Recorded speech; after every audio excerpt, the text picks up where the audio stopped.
soldat de l'hiver.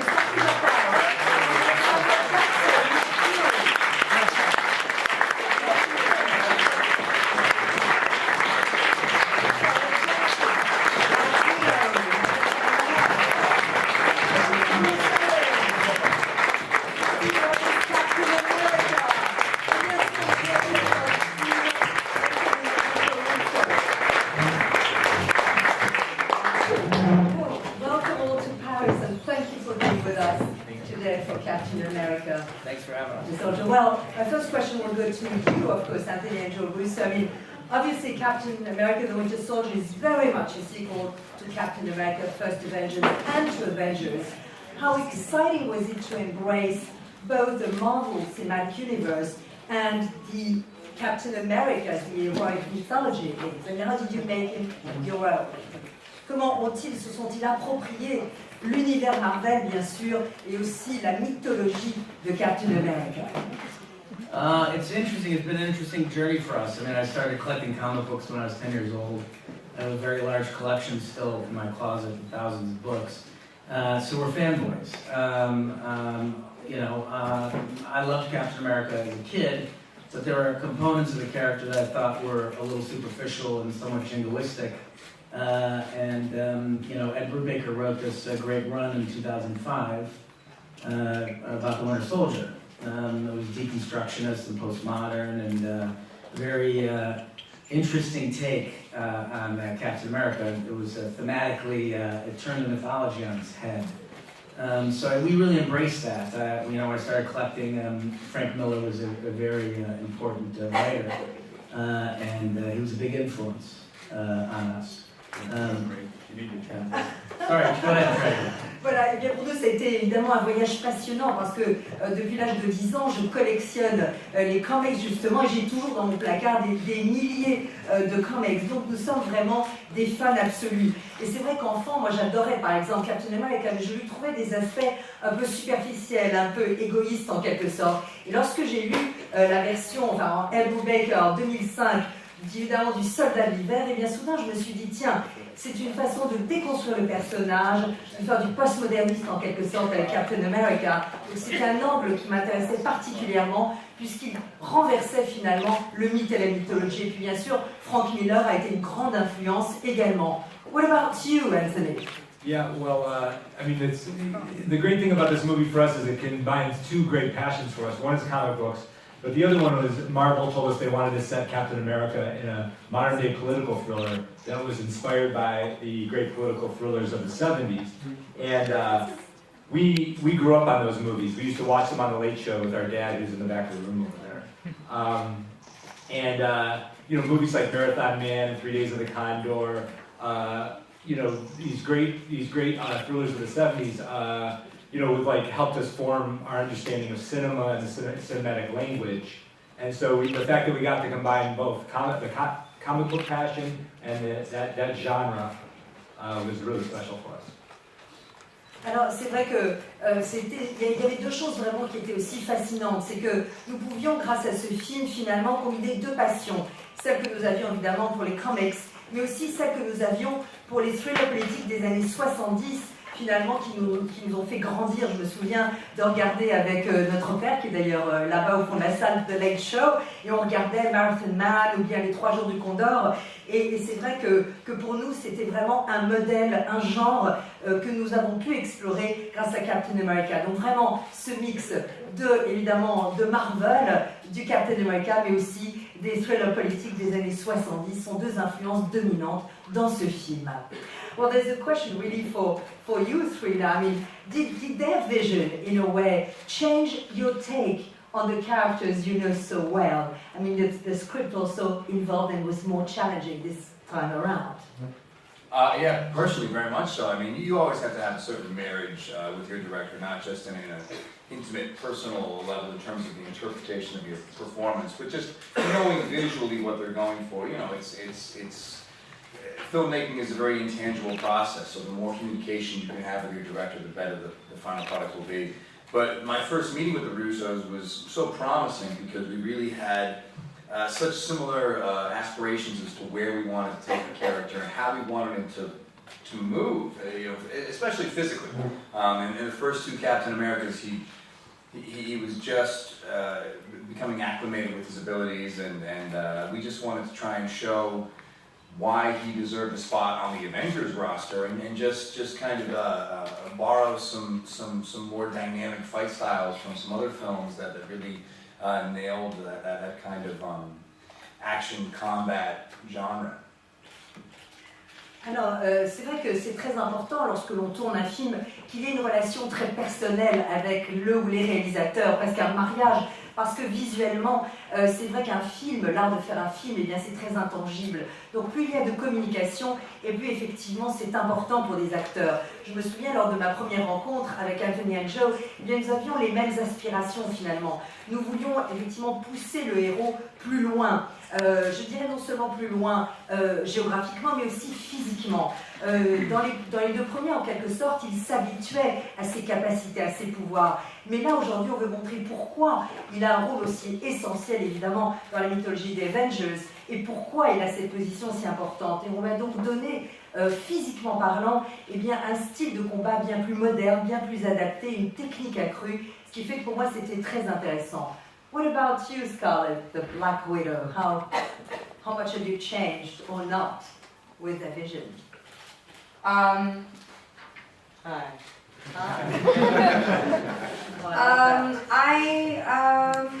didn't, you know, when I first spoke to Kevin Feige at Marvel about the Widow appearing in this movie, I didn't really know how she would fit in with the Cap story, because obviously in his previous life, or that, you know, in his previous incarnation, it would have been totally, I mean, it seems to be just a kind of way to stuff me in. And of course, after I heard, you know, the Russo brothers' take through Feige's words about, you know, this sort of flavor they wanted to infuse this film with, you know, that kind of 1970s political thriller, and you know, of course, it was my character having sort of this past that would definitely favor towards a kind of an espionage type of story.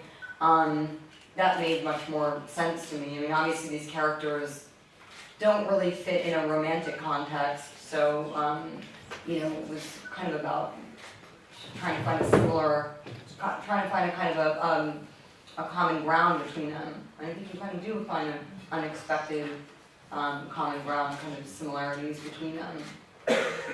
Alors voilà, c'est vrai que lorsqu'au départ j'avais rencontré Kevin Feige de Marvel, bien sûr qui dirigeait Studio Marvel, eh bien je me demandais vraiment comment mon personnage allait finalement exister au sein de cette mythologie. Alors c'est vrai que dans les deux précédents, eh bien j'étais un peu juste là comme un personnage, mais on ne me voyait pas vraiment évoluer. Alors que ici, lorsque j'ai parlé avec effectivement les frères Rousseau en quelque sorte et leur vision du thriller politique des années 70, soudain j'ai aimé le ton particulier, la vision particulière qu'il voulait donner à ce personnage. Et mon personnage, cette fois-ci, même si son passé reste un peu mystérieux, il y a cet angle d'espionnage qui m'intéressait beaucoup. Et puis, il n'y a pas de contexte romantique qui est possible ici. Mais justement, ce qui est intéressant, c'est qu'on trouve avec Captain America, eh bien finalement, il y a, de façon tout à fait inattendue, on découvre des similarités entre les deux personnages. Et c'est ça qui m'a intéressée. What about you, Nick Fury? I mean, did you change your take, or is it still the same Nick Fury? Well, the same Nick Fury, but interestingly enough, we don't see Nick Fury too often where he doesn't have the upper hand. So when he does feel duped, he has to reach out in another way and try and find the answers to the questions that he has in his mind and he has about his organization. And it was great. You know, it's always great to kind of come back to the Marvel Universe, no matter what. You know, we all go off and do other things, and then we come back and we put these costumes on, and it's kind of like we're kids in the playground who come back together and kind of go, so what have you been doing? What have you been doing? So what game are we going to play today? And we all get together and we start playing this new game. And Russo brought a new game, which was very interesting and great for us to play. So it's great. Alors là, évidemment, je suis toujours Nick Fury, mais ce qui est intéressant, c'est que cette fois-ci, on me voit davantage, en quelque sorte, dans l'action. car lorsque je me sens trahie, eh bien je dois agir de toute façon. Et donc, je dois trouver des réponses à des questions que je me pose non seulement par rapport à moi-même, mais par rapport évidemment à mon organisation. Et ce qui est génial avec finalement les films et les héros Marvel, c'est que bien sûr on fait tous entre des films Marvel d'autres choses. Donc quand on se retrouve, on discute, on échange des idées, on se dit alors qu'est-ce que vous avez fait entre temps, et puis surtout on est prêt à jouer le jeu. Et le jeu que nous a proposé les frères Rousseau, il a été un jeu passionnant, et on a eu beaucoup de plaisir à se retrouver tous ensemble. Question à vous. Ah, ici. Bonjour. C'est une question qui concerne le personnage de Steve Rogers. Contrairement à Tony Stark ou à Thor, qui, on va dire, se la pète quand même beaucoup, Steve Rogers c'est quelqu'un de très simple, qui est arrivé avec tout ça un peu par hasard, qui a du mal à accepter ses pouvoirs dans le premier film. On cherche encore sa place dans le deuxième. Alors maintenant qu'on sait que vous êtes attaché au troisième film, comment est-ce que vous pensez le faire évoluer? Et puis pour Chris aussi, savoir comment est-ce qu'il aborde ce personnage qui est finalement très simple, enfin trouver sa place entre héroïsme et homme normal. Voilà. What's the question for you as Steve Rogers and of course Captain America? Very much unlike Tony Stark or Thor, you don't basically flaunt it. I mean, you are more humble, more simple, more grounded. And now that you've accepted your powers and you're working on them, how did your character evolve? And also, how do you find a balance, in a way, between his heroism and his humanity? Well, he's a selfless man, which always makes it a challenge to find an arc in the character, given the fact that he refuses to bleed on people. And his acclamation is just about trying to understand the way society works today. I think it's very different than the 1940s, and I think that kind of new vision of the way things operate shines a light on what we've all become accustomed to. I don't know if I answered the question. Was that close? Well, it's your answer anyway. It's part of your answer. Alors voilà, depuis la réponse, c'est vrai que lorsqu'on a un caractère finalement qui est comme ça, sans vanité aucune, c'est très difficile de lui trouver un arc parce que finalement c'est quelqu'un qui ne se plaint jamais.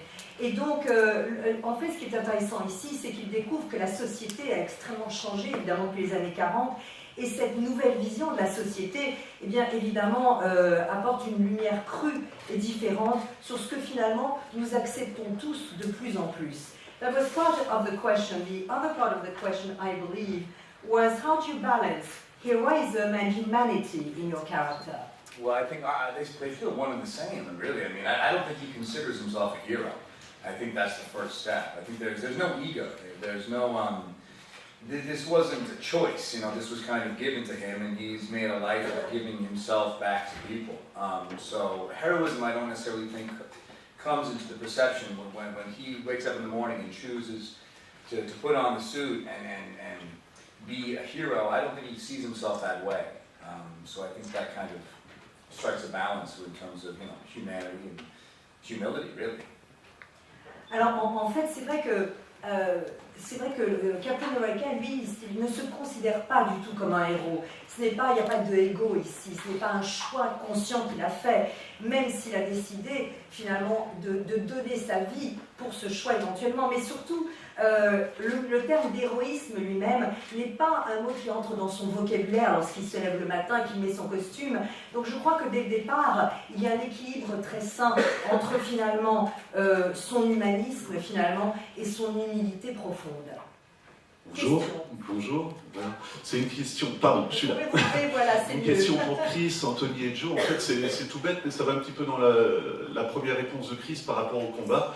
Est-ce que c'est facile de jouer avec un bouclier toujours accroché au bras? Et pour les réalisateurs, visuellement, est-ce que c'était justement difficile d'utiliser cette arme?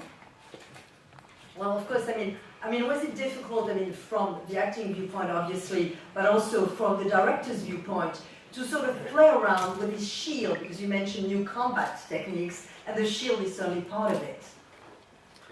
You did a good job with the shield this time. Yeah, our approach to the character was, you know, in the 40s, he was off the streets, and he was given this superpower and this sort of John Sullivan style to the fighting, because you know, he wasn't trained at that point.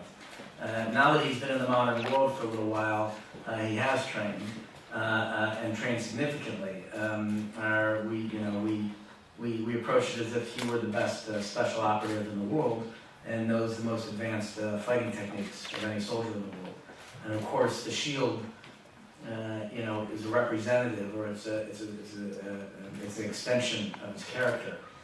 So we wanted to find more unique ways to express him as a character through the shield. And we just thought about it from a very practical standpoint. It has 2 handles. You could hold one handle, use it more Eastern style of fighting. It's a defensive weapon. It's defensive. It's also offensive. So you know, it has a lot of versatility to it. Alors c'est vrai que dès le départ, lorsque nous avons abordé ce personnage, eh bien, dans le premier, il combattait en quelque sorte à la Johnny Sullivan, c'est-à-dire vraiment c'était quelqu'un qui n'était pas entraîné, qui ne s'était pas exercé. Aujourd'hui, dans les temps modernes, eh bien, on voit, en tout cas on a voulu montrer qu'il avait énormément pratiqué et exercé ses pouvoirs et que sa technique de combat est extrêmement moderne. Donc le bouclier pour nous est une extension naturelle de son personnage, de sa personnalité. Donc c'était très important de montrer à travers le bouclier les différentes facettes de son personnage. Par exemple, on lui a donné 2 poignets, ce qui lui permet de combattre un peu plus de la façon, vous voyez, asiatique. C'est-à-dire que c'est à la fois une arme de défense et à la fois une arme d'attaque. Donc nous avons voulu que ce bouclier soit finalement aussi versatile et aussi complexe que d'autres personnages. What about you? Was it like easy, more difficult to handle the shield he was asking? I mean, Well, it certainly became easier given the fact this is the 3rd time back with the shield, so it's only more and more comfortable in terms of, you know, feeling like it's an extension of your arm. But they did a really good job of using it again as a weapon, as opposed to just a defensive tool. In the comic books, you never get to see how it actually moves. You know, I think there's been I don't want to reference a video game, but I'm going to. In the video game, the shield is used so effectively, and I remember the first time I played it after the first film came out, I just thought we need to start using the shield in a more dynamic manner, because it really is an interesting weapon, and it doesn't have to be used solely for defensive purposes. And this is what the Russos put into their plan, and I think they really incorporated it beautifully in not just the fight sequences, but in their special effects approach as well. alors c'est vrai que pour moi c'est un peu plus facile parce que c'est la 3e fois, donc je me sens très à l'aise avec ce bouclier qui est comme une extension de mon bras. Et c'est vrai que ce qui est intéressant, c'est qu'ici il est utilisé vraiment comme une arme et pas simplement comme effectivement quelque chose qui sert à se défendre. Et je dois dire que dans les comics par exemple, on ne voit jamais vraiment la façon dont il bouge. Mais je dois dire que la première fois que j'ai découvert le jeu vidéo, après avoir tourné d'ailleurs le premier film, je me suis dit mais c'est génial dans le jeu vidéo parce que le bouclier est utilisé de façon extrêmement dynamique et je me suis dit tiens, c'est comme ça que j'aimerais un jour l'utiliser. Et c'est là où les frères Russo sont très forts, c'est qu'ils ont exactement fait cela. Donc à la fois dans l'action mais également dans les effets spéciaux, eh bien, ça a permis vraiment d'amener une présence plus importante au bouclier. Autre question, le micro, ici. Hi, Sylvia for Disney Channel France. My question is to the actor. What would be your secret to be a great superhero? Alors voilà, the 3 of you, what would be a secret to be a superhero? What is I'll say selflessness. I think, you know, there's certainly a wide spectrum of personal drama that each superhero brings to the table. You have characters like Batman that are very dark and brooding, filled with their own angst, and characters like Captain America who refuse to bleed on anybody and are, you know, a model of virtue and morality. But I think the thing that kind of is universal in any superhero has to be a certain level of selflessness, putting other people first, and I think that's what keeps them coming back for more. Alors pour moi en tout cas c'est cette sorte de générosité, de ne jamais penser à soi. Bien sûr, chaque super-héros en quelque sorte est porteur de drames divers. Par exemple, Batman est très différent. Très dur, c'est un monde noir, alors qu'au contraire, Captain America, eh bien, lui, refuse ce genre d'être du côté de la force obscure, il est tout dans la vertu, la moralité. Et je crois que ce qui caractérise le super-héros, en quelque sorte, c'est effectivement eh bien, son altruisme total. What about you, Scott? What would it take to be a superhero in your eyes? Just rock hard abs. What? Like a six-pack? Oh, okay. Maybe an eight-pack. All right. I never seen, well, maybe you have one. Hemsworth has an eight. I'd say probably Hemsworth's eight-pack. Ah ouais. Donc voilà, donc c'est en fait, vous avez compris, les muscles. Hein, voilà, il parlait évidemment de Chris Hemsworth également. Donc pour vous, c'est les muscles. What about you? I'm not a superhero. I know you know. The question was addressed to the three actors. Probably tolerant, being able to tolerate the lesser beings on the planet. Alors voilà. Don't look at me. Never be a lesser being. Thanks, you. Alors voilà, une tolérance en particulier envers les êtres inférieurs. Et évidemment, Scarlett dit, ne me regarde pas quand tu dis ça. Et il a ajouté, mais tu ne serais jamais une créature inférieure. Question, autre question? Oui? Bonjour, hello. Got a double question for the directors. The first about the deleted scenes in the movie. Which one and which are they? The one you miss the most, and maybe would like to put back in an extended cut maybe later. And the second part of the question is about the Easter eggs in the movie. We know that Marvel movies are full of them, and which one are in this one? And specifically in the final target list of Insight. There are names we might see if we freeze frame the image. Alors voilà, c'est une question évidemment qui s'adresse au réalisateur. Des scènes qui ont été coupées, est-ce qu'on les verra un jour dans une version Director's Cut au DVD? Et puis est-ce qu'il y a des clins d'œil, des Easter eggs, comme souvent c'est le cas dans les films Marvel? Well, you need to consult now, the two of you, right? Alors. Yeah, the first question was about deleted scenes, right? Deleted Okay. scenes. Yeah, well, you know, fortunately, we've been working on this movie for over 2 years now. So it was a long period of time we spent developing the script with the writers. So by the time we got to shoot the movie, the script was very tight. And the movie is remarkably, the final edited movie is remarkably similar to the script. There are a couple of small scenes that have been deleted though, and they will be on the DVD. And the best of them is a scene between Scarlett and Sam, where they have a very nice character moment near the end of the film. It's kind of like Joe and I always say, it's kind of like a master class in acting, watching them in the scene together. They're really excellent. But it was just during, you know, sort of a lull in the movie. You know, we just didn't need that kind of soft character moment at that time, and we ended up cutting it. You certainly did need a soft character moment, right? Alors voilà, à propos des scènes que vous ne verrez pas dans le film et que vous découvrirez probablement dans le DVD, eh bien d'abord, comme il y a eu à peu près 2 années de développement, donc le scénario et le montage final du film eh bien, sont extrêmement similaires. Mais il y a une scène en particulier entre Scarlett et Sam qui est un moment un peu doux que j'appellerais une masterclass, un peu pour montrer leur jeu d'acteur. Mais on a considéré que vers la fin du film, ce moment un peu doux, eh bien peut-être ne collait pas avec la fin du film. The second part of the question was about the Easter eggs. So which do you have any like Easter eggs that you want to discuss, or maybe want to give it a There are a lot of, especially the end yeah. sequences also. By the way, we actually had a conversation with Scarlett about this thing, and I think she was the one who recommended at the time that section might have been a little slow. And she said, I can't believe this, but I think maybe we should take that thing out. Alors ça, this is selflessness. Yes, That's what we're talking about. That's Don't right. say that, I've got to do it. Alors voilà, That's why évidemment, je dois ajouter, je dois dire que c'est Scarlett elle-même qui en quelque sorte a sacrifié cette scène parce que c'est elle-même qui a dit, je trouve que finalement c'est pas le bon moment, c'est un peu trop doux, donc c'est elle-même qui a fait preuve It's all for a effectivement greater good. d'un greater good. Look, it was in service of good storytelling, and the movie was getting a little slow in that area, so it was a very accurate note. Easter eggs, you know, look, yeah, clearly Marvel has a history of Easter eggs. We come from shows like Arrested Development Community.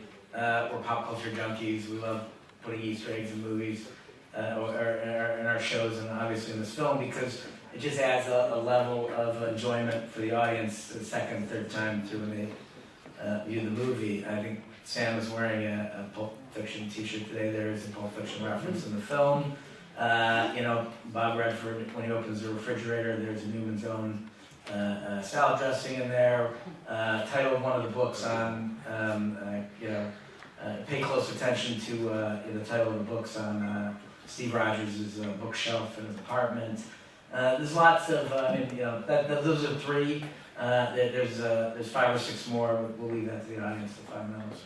Alors voilà, d'abord, tous les deux, nous avons toujours aimé dans tous les films, les séries, nous avons toujours aimé évidemment ces clins d'œil, et Marvel est connu pour cela évidemment. Alors, disons que je vais vous en dévoiler par exemple 3. Eh bien Sam, il y a des références à Pulp Fiction, et d'ailleurs nous avons le Pulp Fiction t-shirt, thanks for that. Lorsque Robert Redford ouvre son frigo, eh bien si vous l'avez remarqué, il y a de la vinaigrette signée Paul Newman. Et puis si vous faites attention aux livres qui sont chez Steve Rogers, eh bien je ne viens pas, mais regardez bien le titre des livres, parce qu'on pense toujours que c'est très intéressant pour le public qui va parfois revoir le film 2 fois ou 3 fois, eh bien, à chaque fois de découvrir des choses et d'être surpris. Autre question.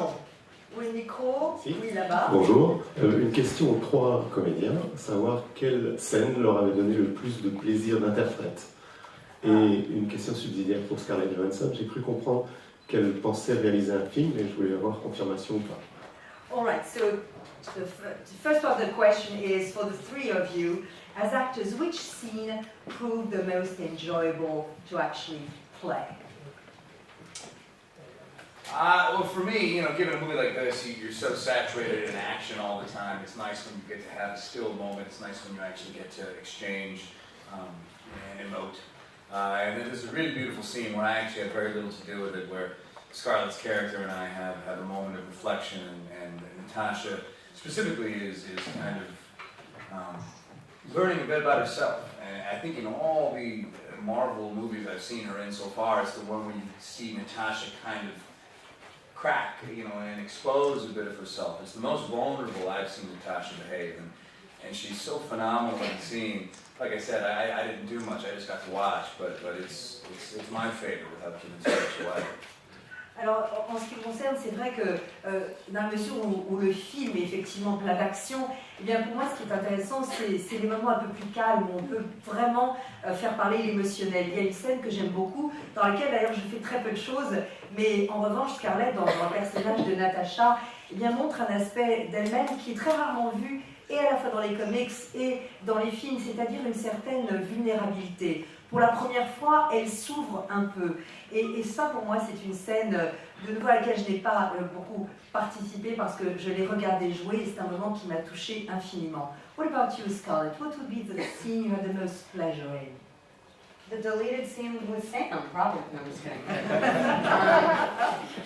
Vous avez compris la scène qui n'est plus dans le film. Non, non, c'est une blague. I mean that was one of the most pleasurable for me, and then of course the scene that Chris just described. I think anytime, these films, of course, the productions are huge, and we were there for the entirety of them, and there's plenty of days where we just kind of do that, like stop, look, run, acting, run kind of thing. And that can go on for 2 weeks while a huge sequence is being filmed. Of course, the impact of the sequence in the end is explosive, but it's not like what you wake up to do every day. It just sort of becomes a kind of a job at that point. And I think all of the scenes where I got to work with Sam, or where I got to work with Chris or Anthony or Kobe, I mean, scenes that we were actually really enjoying, the written word, and be able to give a nuanced performance. That's the joy of coming to work every day. Is really being able to play with the other actors, and luckily this time around I think we had quite a few good moments like that. Alors pour moi, évidemment, c'est la scène, donc vous ne verrez pas, mais vous la verrez dans le DVD que j'ai eu avec Samuel Jackson, mais c'est évidemment aussi la scène que vient de créer Chris, parce que, évidemment, il faut comprendre que c'était une production énorme, et parfois, pendant 2 semaines, nous tournions une séquence où il n'y avait qu'à vraiment à courir, s'arrêter, enfin vraiment des scènes d'action pure et dure, même si on sait qu'une fois le film monté, cette scène sera explosive et formidable, ce n'est pas ce n'est pas le plus agréable pour un acteur. En revanche, toutes les scènes où l'on nous permettait, justement mes scènes avec Samuel ou bien les scènes avec Chris, de jouer, d'être dans le verbe, d'être dans le scénario, de pouvoir nuancer mon personnage, eh bien ça pour moi c'était ce qu'il y avait de plus agréable. Et je trouve que dans ce film, dans ce de l'hiver, eh bien, il y a vraiment davantage de scènes comme celle-ci qu'auparavant. What about you, Samuel? I wouldn't say it was the most fun, but interesting.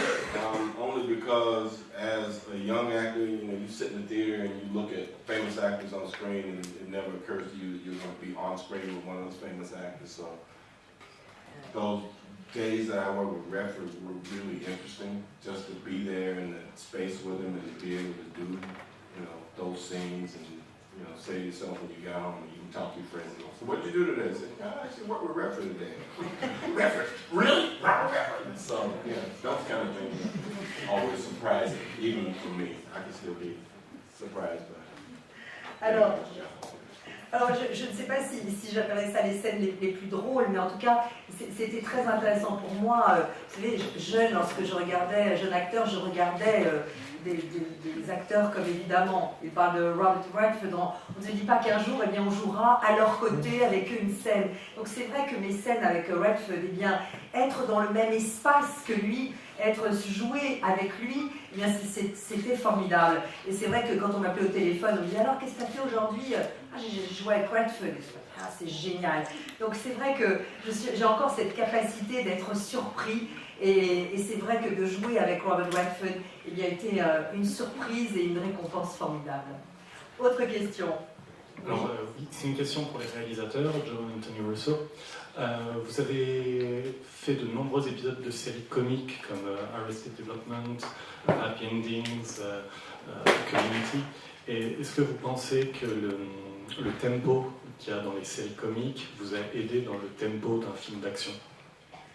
Well, you've known for, in a way, your comedy, so to speak. We're talking Arrested Development, Happy Endings, Community, etc. Do you feel that the comic tempo, in a way, helped you for the action tempo? Absolutely, that's a very accurate statement. Yes, there's timing and rhythm in comedy, and there's timing and rhythm in the action sequences. You said that choreographing 10 comedic actors in a scene is a similar, geographic complexity as, choreographing, Captain America and Winter Soldier in a fight with each other. So it certainly was applicable and very helpful to have that background.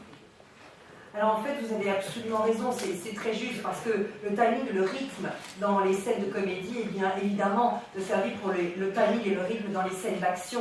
Et lorsque l'on doit en quelque sorte chorégraphier 10 acteurs, eh bien c'est aussi complexe finalement que de réaliser une chorégraphie de combat entre par exemple Captain America et le soldat de l'hiver. Donc c'est absolument, dans un sens, cela nous a beaucoup aidé. Dernière question. Oui, micro. Voilà, dernière question. Une question légère pour Chris. Je peux savoir s'il aimerait avoir l'expérience d'un homme de 95 ans dans le corps qu'il a actuellement. Une autre question concernant le film, le thème du film, c'est aussi la sécurité qui est un frein à la liberté. Est-ce qu'en tant que comédien, Scarlett et Chris ont eu l'expérience de subir des mesures de sécurité qui freinaient leur liberté? Okay. Et Scarlett n'a pas répondu à la question sur la mise en scène de son film, la direction du film. Ah oui, c'est vrai, c'est vrai. Alors, it's directing. Okay. Well, light question for Chris. I mean, would you like to be your age, have your body, but have an experience of the 95-year-old man? Wow. Sure. I mean, of course, that would make day-to-day life a lot more manageable. But I think that's part of life, is making mistakes and learning from it and growing from it. And I wouldn't want to rob myself of that experience, I suppose. Alors voilà, bien sûr, en quelque sorte, ça rendrait le quotidien plus gérable. Mais moi, je pense que la vie, eh bien, c'est évidemment commettre des erreurs, apprendre de ses erreurs, grandir. Donc, je ne voudrais pas me priver de cette expérience. It's a question now for really both you and Scott. I mean, one of the themes of the film, obviously, is security versus freedom. How much do you give up for security? I mean, do you feel, as actors, that very often you have, problems between security and your own personal freedom? You mean as people in the public eye? That's what you meant, right? Oui. Oh. C'est ce que vous vouliez dire, n'est-ce pas? Tout à fait. I don't know. Well, I mean, just of course being someone who's recognizable takes away some of the freedoms of being anonymous, or at least, you know, it's kind of, I guess, in part sort of your state of mind. As I get older, I think I'm more comfortable, you know, in my own skin, and so, you know, things I may have been self-conscious about before, like people staring at me, while that's not always going to be totally comfortable, you sort of accept that that's kind of part of your fate as a recognizable person, and makes it a little bit easier than running around and, you know, like trying to hide yourself all the time. I mean, it's never going to be, it's a strange reality to adjust to. I don't know if you ever totally make that adjustment. Yeah, exactly. That can be scary too. I mean, you know, sometimes, like for instance, Sam just reminded me the other day, we had a kind of crazy reception at the airport in Los Angeles, and some guy said, you know, something like, well, I don't know why it said to somebody that was with me, I don't know what you're planning on doing, like as soon as she gets out of the car, we're going to attack her anyway. And, you know, that to me is sort of a hard reality to wrap my head around. So there's times when I think when you feel more unsafe than others, but I think mostly I feel as, you know, I'm as content in my mind as can be expected, I suppose.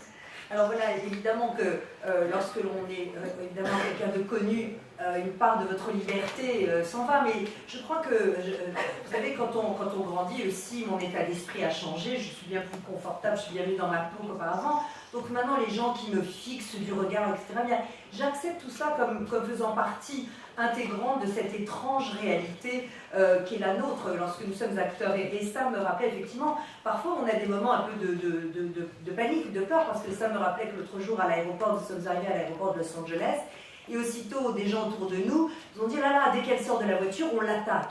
Donc c'est quand même un terme qui peut faire peur, mais je crois qu'aujourd'hui, eh bien, je suis bien dans ma peau et j'accepte cette situation comme elle l'est. And probably it's the same for you, Chris, or you accepting your... Sure, yeah, well, I mean, it's certainly a challenge. It's tough to complain about, because obviously this, you know, we chose to do this as actors, it's our bed, we have to sleep in it. But I will say there is a skewing, you know, the trending wave that seems to be happening. I've actually spoken about this with Sam. I can only imagine what it would be like to be in our position 20, 30 years ago, prior to the internet. The way things are moving with technology, there is far more of a coordination among the people who want to know about your life, and you in turn sacrifice a little bit more, and you have to compromise a little bit more, and it's not like there's a corresponding scale in what we benefit from. You know, life as an actor is no different than it was in the 1980s, but you sacrifice quite a bit more. I wonder at a certain point, you know, how far that's going to go. Even press, there's just so many outlets, and it really is a sliding give and take. I'll leave it at that. Alors voilà, bien sûr que, comme Scarlett le disait, bien sûr que c'est un défi, mais on ne va pas non plus se plaindre de réussir en quelque sorte. Et c'est vrai que j'ai du mal à... Je me dis toujours qu'avec l'arrivée, par exemple, d'Internet, de la technologie, ce qui se passe aujourd'hui, c'est que nos vies ne sont peut-être pas très différentes de la vie des acteurs des années 80, par exemple. Mais avec toute la toile, avec toute cette technologie, eh bien, tout le monde, finalement, veut savoir ce qui se passe dans nos vies à chaque instant. Donc, parfois, je me demande d'ailleurs jusqu'où ça ira. Il y a tellement de médias qui se développent, c'est assez incroyable. And there was part of the question that we didn't say about you directing. Is that true that I was wondering, will you direct? Have you directed already? Me? No, that's not got it. I know you did. I know Train 130. Oui, parce que effectivement. I'll take this one. Oui, parce que Chris vient de réaliser effectivement Train 130. Donc, je pensais que c'était peut-être une question pour lui. Well, that's a question. Scarlett. I'm directing a film next spring that is an adaptation of a Truman Capote novella called Summer Crossing, and that's what I'm thinking. Ah, alors voilà, donc voilà, effectivement, Scarlett va tourner son premier film en tant que réalisatrice le printemps prochain. C'est une adaptation de Summer Crossing de Truman Capote. Well, all right. Well, I have a last question. Really, this is for you two. I mean, Anthony and Joe, I understand that you discovered yesterday the first ever exhibit of Marvel superheroes in a museum, which by the way was Stanley's wish. I mean, at the Art Ludique, le musée, it starts on the 22nd of March, but you were the first to see it yesterday. Don't you think it's high time that all the comics artists, the designers, all the creators are finally recognized as true artists on their own? Parce que voilà, il y a une exposition, j'espère que vous allez y courir parce qu'elle est formidable. C'est la première exposition au monde sur les héros de l'univers Marvel. D'ailleurs, Stan Lee avait dit qu'il espérait qu'un jour ces super-héros entreraient au musée. Eh bien, c'est chose faite grâce à Art Ludique, le musée. À partir du 22 mars, vous avez tout l'univers des super-héros Marvel. Et eux ont été les premiers, en avant-première, à découvrir cette exposition.